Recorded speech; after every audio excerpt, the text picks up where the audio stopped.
하나님 말씀 보겠습니다. 시편 134편 1절에서 3절 말씀입니다. 구약 성경 시편 134편. 우리 3절밖에 안 되는데요. 우리 함께 한 목소리로 읽으면 좋겠습니다. 시작.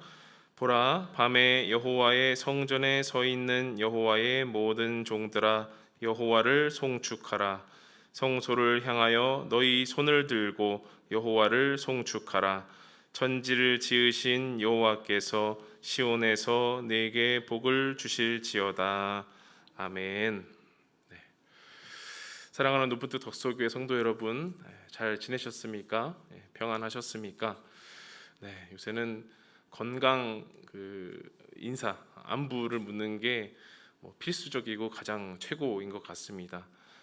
코로나도 있지만요, 그 외에 다른 육체적, 정신적, 또 환경적 모든 질병과 어려움 속에서 그 안에 처해 계신 분들은 버텨주시고 힘내주시고 잘 이겨주시길 바라고요.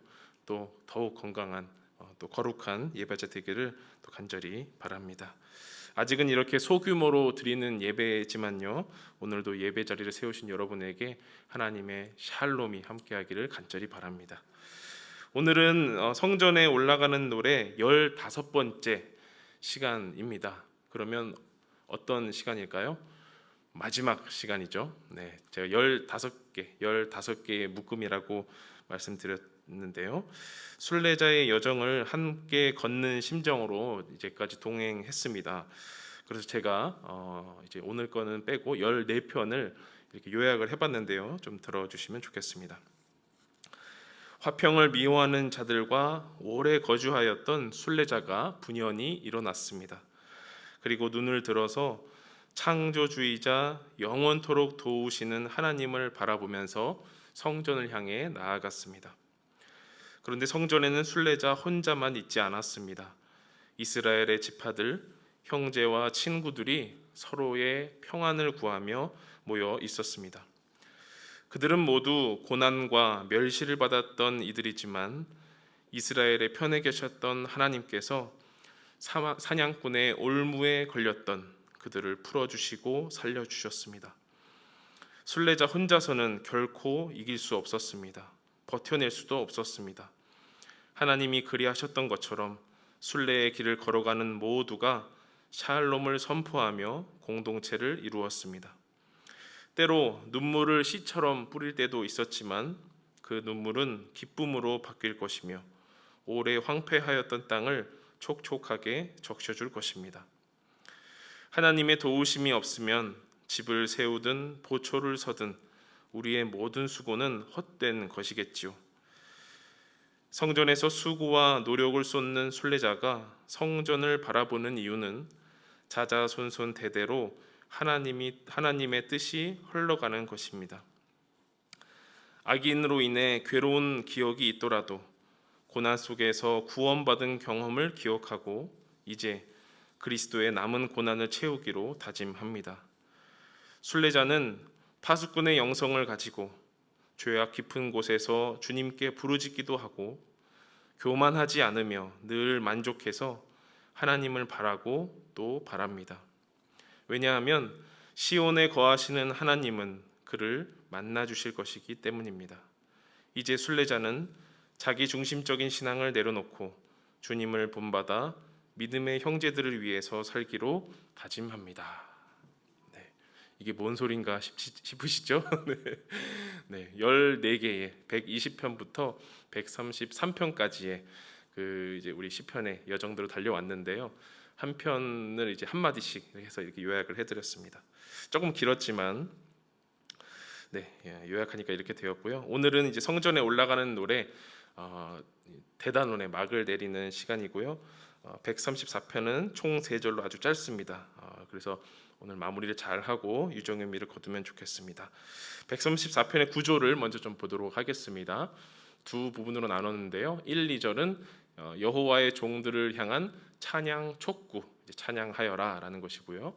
3절은 여호와께서 순례자들에게 주시는 복, 이렇게 찬양과 복 두 부분으로 나누어 보았습니다. 우리 첫 번째 부분이죠. 여호와의 종들을 향한 찬양 촉구. 우리 하던 대로 1절, 2절 한 번 더 읽어보겠습니다. 시작. 보라, 밤에 여호와의 성전에 서 있는 여호와의 모든 종들아, 여호와를 송축하라. 성소를 향하여 너희 손을 들고 여호와를 송축하라. 아멘. 시편은 이제 문학적으로 보면 운문에 속합니다. 운문, 시를 이제 운문이라고 하죠. 반대로 이야기는 산문이라고 이제 분류를 합니다. 그 한글 성경의 시편을 보면요, 가끔씩은 이 운문의 느낌이 잘 살려져 있지 않아서 좀 아쉬울 때가 있는데요. 그런 걸 잘 살펴서 우리가 시처럼 운문처럼 읽으면 시편이 아주 시편답게 들릴 것입니다. 1절의 말씀이 그래서 시작이 이렇습니다. 와, 너희는 여호와를 송축하라, 이렇게 시작을 해요. 우리가 읽었던 것은 보라, 밤에 여호와의 성전, 이렇게 막 설명이 되는데 시로 읽으면 와, 너희는 여호와를 송축하라. 그리고 2절 끝에도 보면 어떻게 끝나나요? 여호와를 송축하라. 이렇게 1절과 2절을 송축이 감싸고 있습니다. 자, 송축을 받는 대상은 누구신가요? 여호와 하나님이시죠. 그럼 송축하는 그 주체들은 누구입니까? 누가 송축을 합니까? 여호와의 모든 종들입니다. 여호와의 종들은 1차적으로 보면요, 성전에서 봉사하는 제사장들과 레위인을 가리킵니다. 성전에서는 율법대로 아침과 저녁으로 제사가 진행되는데요, 이것을 상번제라고 합니다. 민수기 28장 3, 4절을 보면요, 또 그들에게 이르라, 너희가 여호와께 드릴 화제는 이러하니 1년 되고 흠없는 순양을 매일 2마리씩 상번제로 드리되 어린 양 1마리는 아침에 드리고 어린 양 1마리는 해질 때에 드릴 것이요. 그래서 이렇게 아침과 저녁에 매일마다 드리는 것이 상번제라고 합니다. 그러니까 1절 말씀은 아침에 드렸던 제사에 이어서 저녁에도 제사를 드리는 제사장들과 그것을 돕는 레위인들이여 여호와를 송축하라라는 말로 이제 들을 수 있다라는 것이죠. 근데 누가 이런 요청을 했을까요? 레위인들 또 제사장들에게 누가 이런 요청을 했을까요? 이 묶음 덩어리를 보면 아마도 성전에 모인 그 순례자라고 볼 수가 있겠습니다. 여호와의 성전에 서 있다라는 그 말 자체가 이미 섬긴다, 봉사한다라는 말인데요. 하루 종일 이제 제사장들이나 레위인들이 하루 종일 서 있지는 않겠죠. 아마 낮이나 밤이나 이렇게 교대로 아마 일을 할 것인데요. 밤과 새벽까지 이어지면서 성전에서 봉사하는 자들에게 송축하여라, 송축해 주십시오, 이렇게 부탁을 하는 것입니다. 어떻습니까? 한편으로 보면요, 성전에서 봉사하는 그 여호와의 종들에게 기운을 북돋아 주면서 송축해 주십시오, 화이팅, 이렇게 하는 것 같기도 하면서, 또 한편으로 보면은 그동안 이제 형식적으로 섬겼든지 입술로만 찬양했던 그 봉사자들, 제사장들에게 다시금 주님 앞에 나오라는 그런 정중한 요청이기도 하다라는 것입니다. 제사장들이요, 제발 좀 송축해 주십시오, 여호와를 송축하십시오, 이렇게 이제 기운을 북돋아 주기도 하면서 조금 이렇게 깨우쳐 주는 그런 내용이기도 합니다. 그거에 좀 단서가 되는 것을 보면요, 이 지금 시간대가 중요합니다. 시간대가 바로 밤이죠. 밤. 보라, 밤에 이렇게 나오는데 이스라엘의 하루는 이제 저녁으로부터 시작을 하긴 합니다. 그런데 어쨌든 잠은 언제 잡니까? 밤에 자는 거죠. 해가 지고 어두운 시간, 밤이 되는 것입니다. 또한 성경에서는 이 밤을 고통, 또 두려움, 또 불의가 일어나는 시간으로도 묘사를 하는데요. 욥기 7장 3절 말씀을 보면 이렇습니다. 이와 같이 내가 여러 달째 고통을 받으니 고달픈 밤이 내게 작정되었구나. 욥이 이렇게 자신의 고통을 밤이다라고 이제 표현을 합니다. 또한 도둑질과 욕심이 일어나는 시간이기도 합니다. 예레미야 49장 9절 보면 포도를 거두는 자들이 내게 이르면 약간의 열매도 남기지 아니하겠고 밤에 도둑이 오면 그 욕심이 차기까지 멸하느니라. 네, 밤에, 도둑은 밤에 오죠. 네, 아무도 모르는 시간, 자는 시간, 가장 힘들어하는 그 시간에 오는 것이죠. 구약뿐만 아니라 신약에서도 밤은 사탄이 지배하는 시간이라고 이렇게 소개를 합니다. 에베소서 6장 12절 말씀 보면 우리의 씨름은 혈과 육을 상대하는 것이 아니요 통치자들과 권세들과 이 어둠의 세상 주관자들과 하늘에 있는 악의 영들을 상대함이라. 네. 이것들 외에도 참 많은 구절들이 있지만 몇 가지만 살펴보았습니다. 그런데 다행히도 밤은 부정적이지만은 않습니다. 이런 찬양이 있죠. 아침에 주의 인자하심을 나타내시며, 그다음 뭐죠? 밤마다 주의 성실하심을 베품이 좋으나이다. 네, 시편 92편을 이제 찬송으로 만든 것이죠. 그러니까 밤은 두렵기도 하고 고통이 있기도 하고 불의가 일어나고 욕심이 일어나는 시간이기도 하지만 그러할수록 더욱 찬양이 넘치는 시간이다, 이렇게 볼 수가 있겠습니다. 사도 바울이 신라와 함께 제2차 선교 여행을 떠났습니다. 그리고 빌립보라는 도시에 이르렀는데요. 그곳에서 기도도 하고 또 세례도 베풀고 또 이제 귀신 들린 사람을 이제 고쳐주기도 하고 하다가 결국 그 사람들에게 미움을 사서 감옥에 갇히고 말았습니다. 이제 한밤중이 되었는데요. 감옥에 갇힌 그리스도인 둘이 그 감옥에서 뭘 하겠습니까? 열심히 기도했죠. 옆에 있는 죄수들이 다 듣도록 열심히 기도하고 하나님을 찬송했습니다. 그러니까 어떻게 됐죠? 큰 지진이 나고 감옥 문이 열리고 그 감옥 터가 막 다 무너지는 그런 역사가 일어났습니다. 사도 바울과 신라가 세례를 주다가 잡혔는데 이제 사도 바울과 신라로부터 간수들이 세례를 받는 그런 역사까지 일어나게 되었습니다. 이렇게 밤은 찬양이 일어나는 시간, 또 찬양이 필요한 시간입니다. 고통과 슬픔이 밀려올 때 우리는 찬양해야 합니다. 하나님이 안 보이는 것 같고 주님의 은혜가 가물가물할 때 찬양하며 송축의 자세로 나아가야 할 것입니다.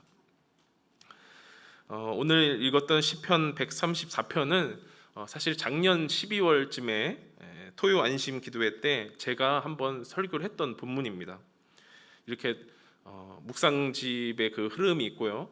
또 제가 또 기도해서 이제 준비한 그 수요 예배 흐름이 있는데 가끔 이렇게 맞아떨어질 때가 있겠죠. 그때 이렇게 송축의 자세를 말씀드렸습니다. 송축은 하나님을 높이는 큰 의미로는 찬양의 범주 안에 들어가 있습니다. 그런데 송축은 사람으로서는 하나님 앞에 겸손히 서서 손을 들고 또한 나의 자세를 낮춤으로써 하나님을 높여드리는 행위다라고 말씀을 드렸어요. 하나님 앞에 겸손히 서서 손을 들고 나의 자세를 낮춤으로써 하나님을 높여드리는 행위. 물론 사람이 낮아진다고 해봤자 뭐 엎드리든지 뒤집어지든지 낮아진다고 해봤자 하나님 앞에서 얼마나 낮아지겠습니까? 창조주 하나님 앞에서 피조물이 나는 겸손해질 거야 라고 한들 얼마나 겸손해질 수 있겠습니까? 그러니 그런 마음을 기본적으로 갖고 땅의 먼지와 같은 자세로 바짝 엎드려서 하나님을 높여드리는 것, 그러한 행위, 그러한 삶이 바로 송축이라는 것이죠. 그래서 이 134편 1절은 이런 송축의 자세를 이제 순례자들이 그 제사장들과 레위인들, 봉사자들에게 요청하는 것이죠. 밤에 이렇게 성전을 돌보면서 제사도 드리고 그 등불에 불을 꺼뜨리지 않게 하고 이렇게 충성 봉사하는 것 잘 알지만 그것만으로도 참 대단한 책무이지만 그것으로 난 할 일 다 했다라고 여기지 말고 오히려 더욱 겸손한 자세로 엎드려서 하나님을 높여드려라 라는 그런 말인 겁니다. 하나님을 높이는 그 삶에 전념하라는 것이죠. 교회를 섬기는 교역자, 봉사자 모두 이러한 상황 속에서 자유로울 수는 없을 것입니다. 순례자를 돕고 이렇게 성도님들, 교회로 오시는 모든 성도님들을 돕고 섬기고 이렇게 반복되는 과정에서 상처도 받고요, 또 매너리즘도 찾아옵니다. 계속 반복되는 것 같아서 보람도 없기도 하고 즐거움도 없을 수 있죠. 인간적인 실망을 경험하기도 하고 체념하기도 합니다. 그 시간을 한마디로 말을 하면 어떤 시간일까요? 밤이라는 겁니다. 밤. 밤이 찾아올 수 있다는 거예요. 그럴 때 어떻게 하라는 겁니까? 여호와를 송축하라. 바짝 엎드려서 하나님을 높여드려라 라는 것입니다. 봉사와 사역의 반복적인 늪에서 허우적대는 이들이여 여호와를 송축하라. 신앙이 신앙으로 되지 아니하고 일로 여겨지는 자들이여 여호와를 송축하라. 하나님의 전에서 몸이 닳도록 수고하는 이들이여 힘내어 여호와를 송축하라.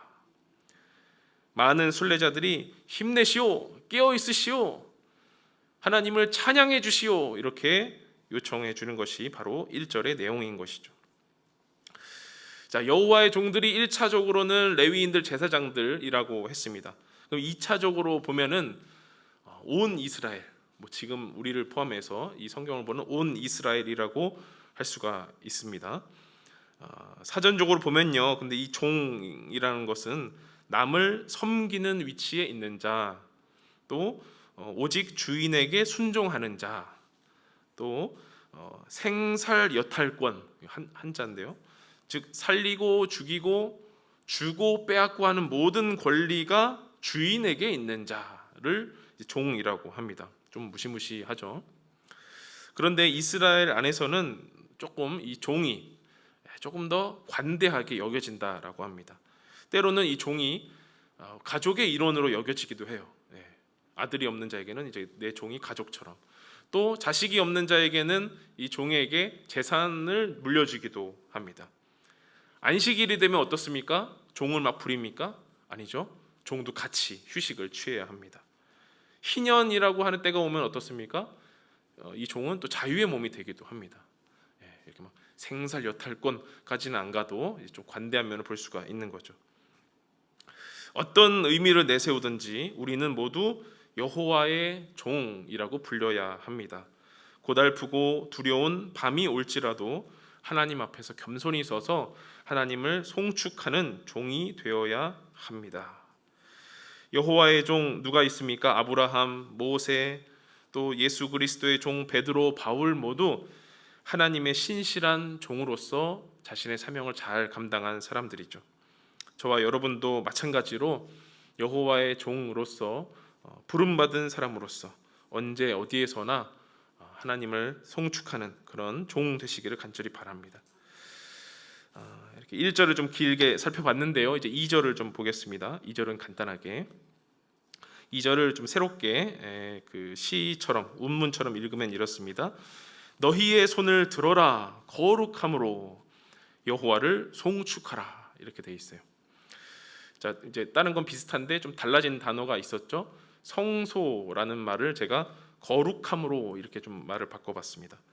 이제 거룩하다라는 그 말을 이제 명사로 되어 있어서 명사로 보면은 성소, 성전 이렇게 볼 수도 있겠고요. 명사하니까 거룩함, 거룩이라는 약간의 이제 추상적인 의미의 단어도 되겠습니다. 그러니까 성전에서 봉사하는 여호와의 종이니까 당연히 성소를 향해서 손을 들어라라는 것도 자연스러운 말이겠고요. 또 반대로 보면 그러면 거룩하다라는 것은 꼭 성소여야만 되는가라고 생각을 한다면, 이 거룩하다는 것을 최대한 정도로 넓혀보면 이스라엘의 거룩하신 하나님을 향하여 손을 들고 송축해라, 이렇게 볼 수도 있겠다라는 것입니다. 그래서 이 1, 2절은 여호와를 송축해라라가 이제 앞뒤로 샌드위치처럼 이렇게 싸고 있고요. 그 안에서 언제 밤에 누가 성전에서 봉사하는 여호와의 모든 종들이 누구에게? 여호와께 송축하여라라는 그런 말인 것입니다. 자, 이걸 기억해 주시고 이제 3절을 한번 읽어보겠습니다. 여호와께서 순례자들에게 주시는 복입니다. 3절 시작. 천지를 지으신 여호와께서 시온에서 네게 복을 주실지어다. 아멘. 자, 앞에서 1, 2절에서 송축을 받는 분이 누구였습니까? 여호와였죠. 여호와를 송축하라. 그런데 이제 3절에서는 분위기와 배경이 살짝 바뀝니다. 송축을 받았던 그 여호와께서 이제 3절에서는 주어로 등장합니다. 여호와께서 이렇게 주어로 등장하고요. 장소도 성전에서 시온으로 바뀌게 됩니다. 네. 무엇보다도 송축을 이제 받는 대상이 있죠. 송축을 받는 대상이 여호와에서 너로 바뀝니다. 너에게, 너로 바뀌어요. 너라고 할 수 있는 사람은 누굴까요? 성전에 있는 순례자 한 사람을 말하기도 하고요. 그 다음에 성전에 모두 모인, 그리고 이스라엘 전체, 이스라엘 공동체 전체를 가리키는 것도 충분합니다. 그래서 3절도 이제 시처럼, 운문처럼 다시 한번 읽어보겠습니다. 여호와께서 시온에서 너희에게 복 주시리라. 하늘과 땅을 지으신 분, 이렇게 볼 수가 있어요. 성전에 있는 시온에서부터 하늘과 땅을 지으신 창조주 여호와께서 너에게 복을 주실 것이다. 이렇게 보면 이것은 꼭 제사장이 우리 백성들을 향해서 축복하는, 우리 목사님들이 예배 마치고 축도하잖아요. 그것처럼 축복 문구와 굉장히 비슷하다라는 것을 알 수가 있어요. 이제 성전에서 이제 시온으로 장소가 바뀌면서요. 이 성전에 올라가는 노래답게 이 필요한 단어가 성전, 시온 등등 이렇게 필요한 단어가 이제 나오고 있는데요. 성전에 모인 순례자들은 물론 이스라엘 전체에 이 하나님의 복이 선포되는데요. 근데 이 하나님의 복이 어디로부터 오느냐? 시온으로부터 온다. 이렇게 딱 중간, 3절의 중간에 시온이라는 게 걸려 있어요. 이사야 2장 3절 말씀을 제가 한번 읽어 드리겠습니다. 좀 긴데요. 많은 백성이 가며 이르기를 오라 우리가 여호와의 산에 오르며 야곱의 하나님의 전에 이르자. 그가 그의 길을 우리에게 가르치실 것이라. 우리가 그 길로 행하리라 하리니 이는 율법이 시온에서부터 나올 것이요 여호와의 말씀이 예루살렘에서부터 나올 것임이니라. 아멘. 하나님의 말씀인 율법이 어디에서부터 나온다고요? 시온에서부터 흘러나온다는 겁니다. 하나님의 복이 샘솟듯 터져서 헐몬의 이슬처럼 흘러내려오고 하나님의 말씀이 서려 있는 그곳이 바로 시온이라고 하는 겁니다. 그러니 반드시 저 이스라엘, 저 팔레스타인 땅 거기만 시온이다라고 할 수는 없겠죠. 하나님의 말씀과 그 복이 생수의 강과 같이 충만하게 흐르는 곳이 시온이라는 것입니다. 지금으로 말하면 어딜까요? 우리로 말한다면 예배가 일어나는 장소, 하나님의 말씀이 울려 퍼지는 곳, 하나님의 이름으로 축복을 선언하는 곳이 바로 시온이라고 할 수가 있겠습니다. 그곳은 시은소 높은 뜻 덕소 교회이기도 하고요. 하나님의 이름으로 자녀를 축복하고 예배드리는 여러분의 가정이기도 합니다. 말씀과 복을 의지하여 하나님을 송축하며 하나님을 높이며 살아가는 여러분의 모든 곳이 시온입니다. 성전에 올라가는 노래를 이제껏 함께 읽고 부르면서요, 이 음식의 조미료처럼 중간중간에 착착착 들어가는 단어가 바로 시온이었어요.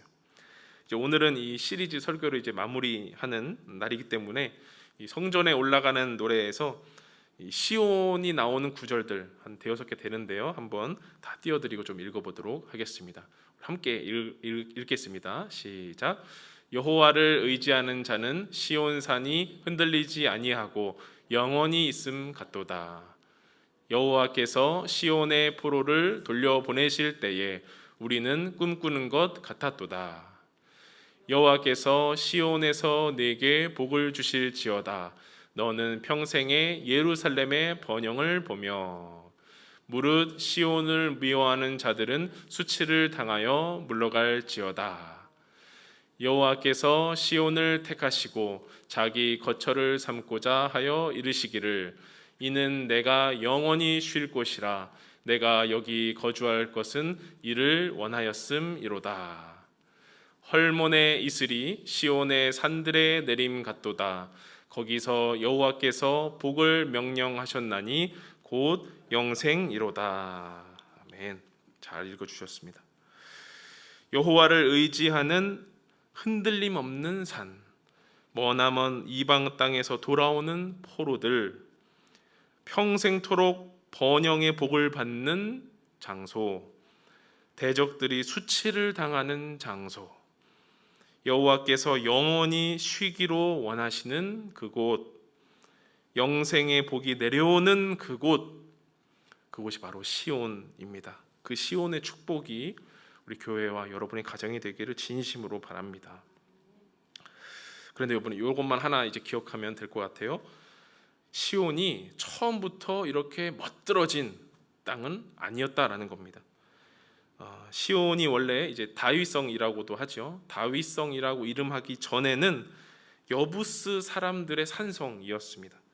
다윗이 그 시온이라는 지역을 점령한 후에 다윗성이라고 이름을 새롭게 지은 것이기 때문입니다.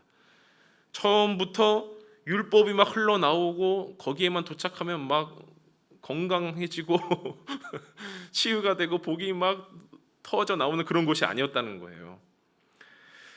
자, 시온은 여부스 사람들의 거주지로 시작해서 성전산이 되었고요. 그리고는 예루살렘을 가리키는 대명사가 되었고, 마침내 이스라엘 백성 전체를 나타내는 개념이 이제 시온이 되었습니다. 그게 무슨 말이냐면요, 이사야 51장 16절을 보면요, 제가 읽을게요. 내가 내 말을 내 입에 두고 내 손 그늘로 너를 덮었나니 이는 내가 하늘을 펴며 땅의 기초를 정하며 시온에게 이르기를 너는 내 백성이라 말하기 위함이니라. 시온한테 너는 내 백성이다, 즉 예루살렘 이스라엘 백성에게 너는 내 백성이다, 이렇게 말을 하는 거예요. 그것을 하나의 단어로 시온 이렇게 표현한다는 거죠. 하나님보다 인간을 두려워하고 하나님을 잊어버리며 범죄했던 이스라엘이었습니다. 그런데 하나님은 그 이스라엘을 향하여 너는 내 백성 시온이다 이렇게 말씀하셨어요.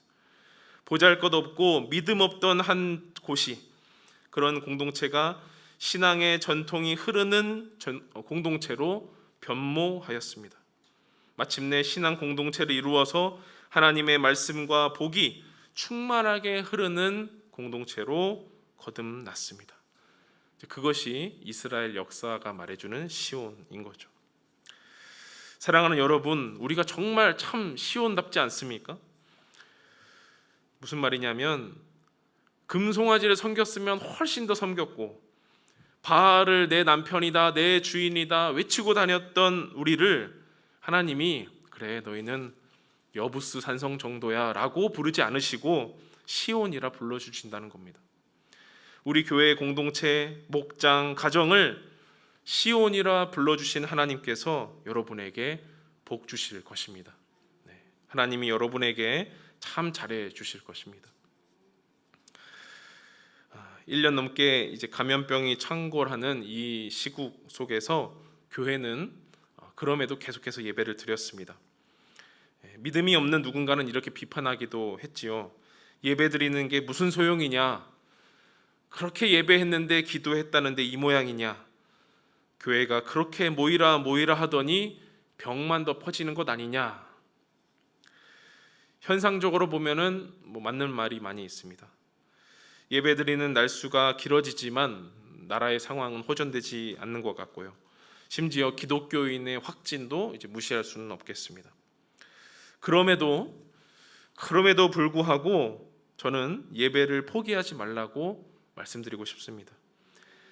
이스라엘을 향하여 진노하신 그 하나님의 뜻이 있는데요. 다윗이 통치하던 땅에 전염병이 창궐했습니다. 다윗의 죄가 있긴 있었죠. 단 3일 동안에 무려 7만 명이 죽었습니다. 전염병 때문에.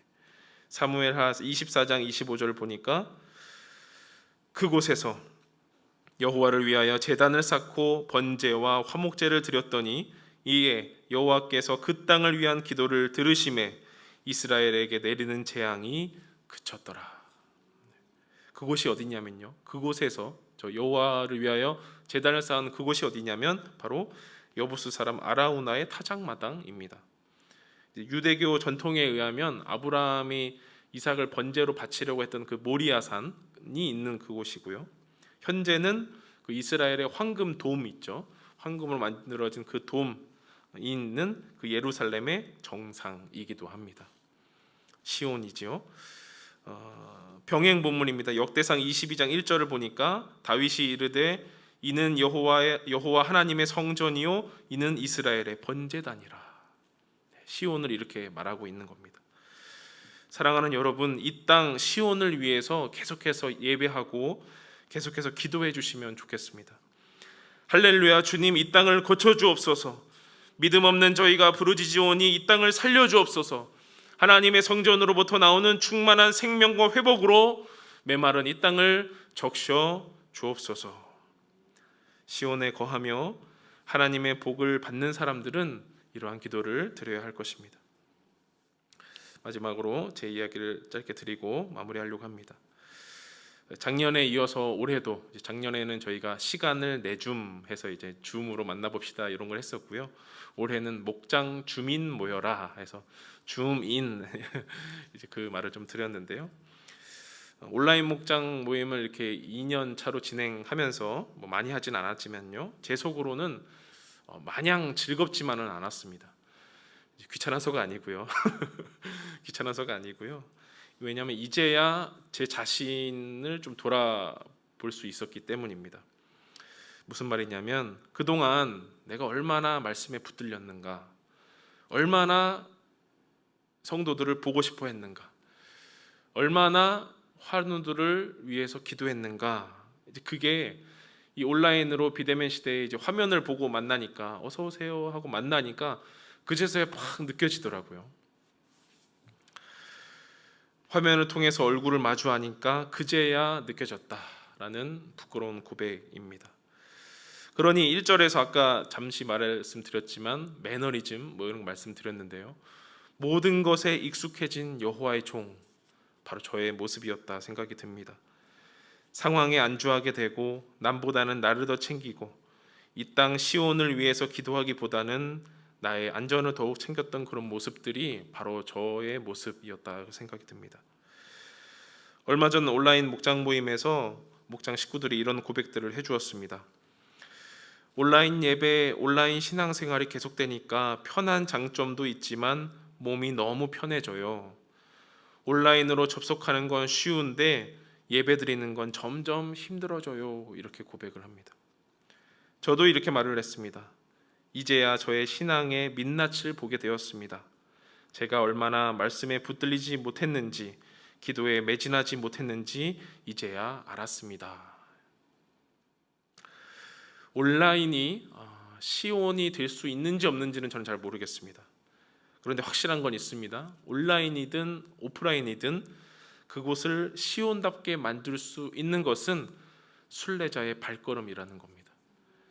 내가 선 바로 그곳에서 여호와를 위하여 제단을 쌓으시는 여러분 되길 바랍니다. 확진되는 게 두려우십니까? 그럼 하나님께 더욱 매달리십시오. 가정에서 예배드리면서 몸이 편해지는 것 같습니까? 기꺼이 불편해지도록 바꾸십시오. 기도로 더 준비하고요, 말씀 읽고요, 말씀 쓰고요, 더 불편하게 하나님 앞에 나아가십시오. 여호와의 모든 종들아 여호와를 송축하라. 바짝 엎드려서 하나님을 높여드려라. 이것이 저와 여러분에게 주는 134편의 뼈있는 요청입니다. 사랑하는 높은 뜻 덕속의 성도 여러분, 성전에 올라가는 노래를 이제 마쳤습니다. 이제 성전에서 내려와야겠죠. 그리고 시온으로부터 오는 복을 충만히 내가 있는 곳에서 누려야 하겠습니다. 더 고달픈 밤이 올지라도 우리의 손을 들고 여호와를 송축하는 그런 시온의 순례자들이 되기를 간절히 바랍니다.